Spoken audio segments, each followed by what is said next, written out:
तमाम अजला के जिम्मेदारों को बुलाया गया है ताकि अपनी पार्टी की मजबूती के साथ मिंबर साजी की मुहिम को आगे बढ़ाएं। और इस वक्त बिहार में जो कुछ हो रहा है दलितों के साथ, अक़लियतों के साथ, पिछड़ों के साथ, उसके इंसाफ की लड़ाई लड़ने में अपने कदम को आगे बढ़ाएं। आवाम को बेदार करें कि हुकूमतें बदलती हैं लेकिन मेरे मसाइल को हल करने के लिए कोई संजीदा नहीं है। आज अक़लियतों के मसाइल मुँह खोले देख रहे हैं बिहार में।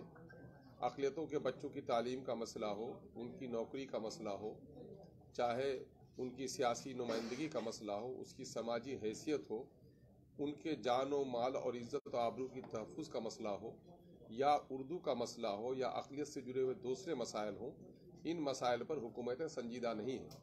यही वजह है कि बिहार में ज़रूरत है इस वक्त कि तमाम तर पार्टियों, बिरादरियों ने, इलाके ने अपनी अपनी एक जमात खड़ी कर ली है।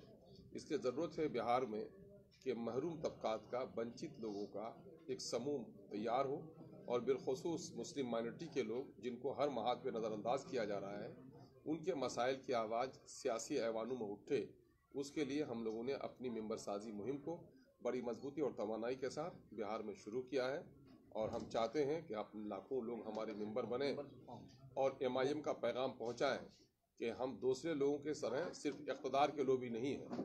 अगर हम इक़्तिदार चाहते भी हैं तो इंसाफ के लिए चाहते हैं, और अगर हम सियासी नुमाइंदगी कर भी रहे हैं तो हम ठेकेदारी के लिए नहीं कर रहे हैं, हम अपने ज़ाती मफाद के लिए नहीं कर रहे हैं, बल्कि देश, प्रदेश और आम जनों के हित की राजनीति कर रहे हैं ताकि महरूम तबकात को आज़ादी के 75 साल बाद भी आज क्या वजह है कि हमारे उन लोगों को जो लोग गाँव में रहते हैं, जो लोग हाशिए पर हैं, उसको आज तक इंसाफ नहीं मिल सका है।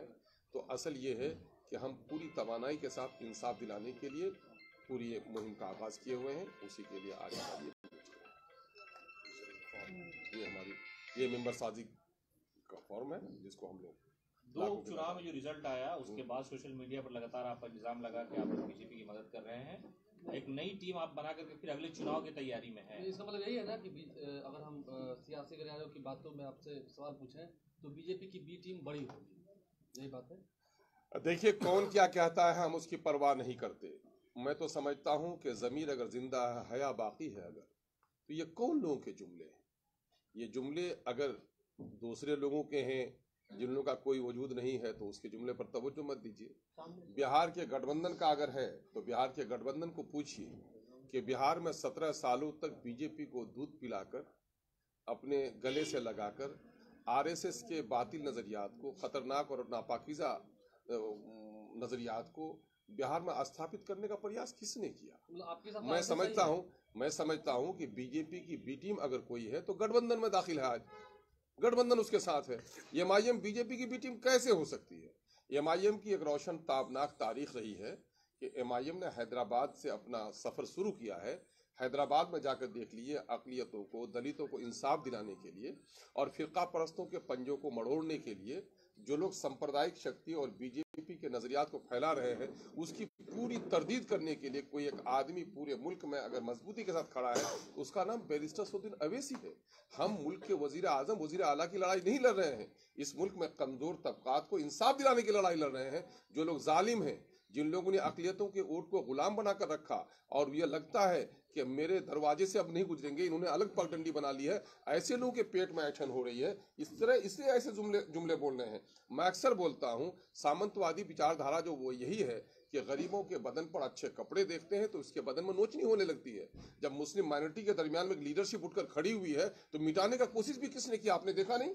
बीजेपी के लोगों ने अगर हमारी मस्जिदों को तोड़कर खुशी मनाई है तो यहाँ के लोग हमारी क़यादत को तोड़कर खुशी मना रहे हैं। तो बीजेपी की बी टीम तो वो लोग होंगे जो लोग अक़लियतों को ऊपर उठने नहीं देना चाहते हैं, अक़लियतों के मसाइल को दबाना चाहते हैं। जो लोग अक़लियतों के मसाइल के लिए लड़ रहे हैं, ऐसे लोग जिनको कहे रात, तो बहरहाल ये उनके जुमले हैं, जालिमाना जुमले हैं। वो नहीं चाहते हैं कि अक़लियतों के दरमियान में कोई तवाना आवाज़ उठे।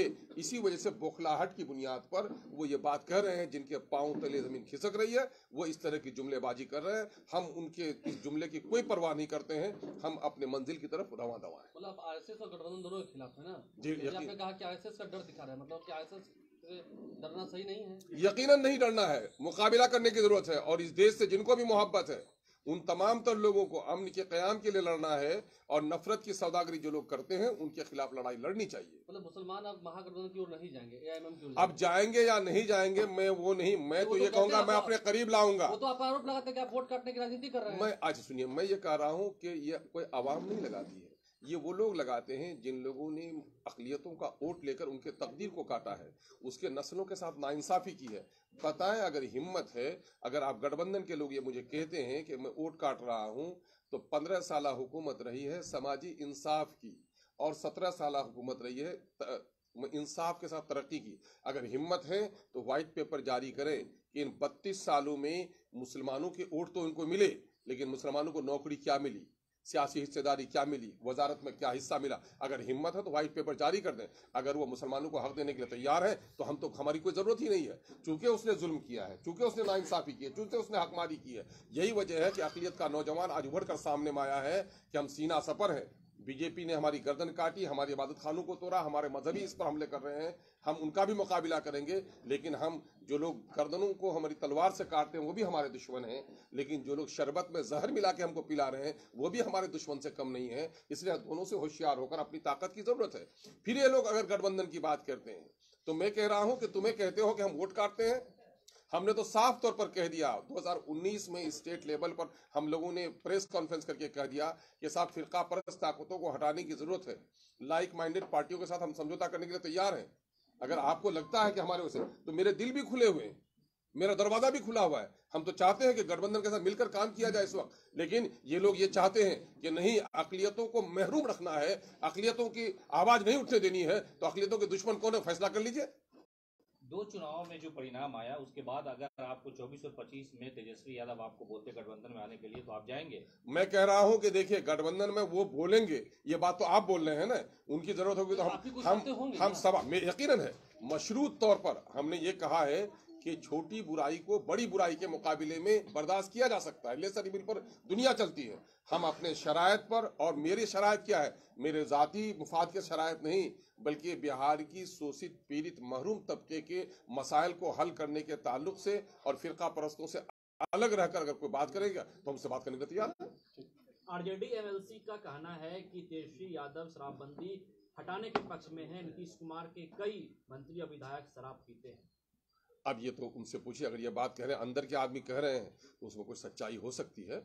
लेकिन बहरहाल मैं ये कहता हूं कि शराबबंदी बेहतरीन अमल है, इसको ईमानदाराना तौर पर नाफिज करना चाहिए, और ईमानदाराना तौर पर नाफिज करने में जो नौकरशाह आड़े आ रहे हैं उनको सजा देनी चाहिए। लगता है कि बिहार में शराबबंदी सफल है? देखिए, दुनिया से न कभी कांटे खत्म हुए हैं न बुराई खत्म हुई, लेकिन प्रयास लगातार जारी रहनी चाहिए ताकि बुराइयों पर काबू पाया जा सके।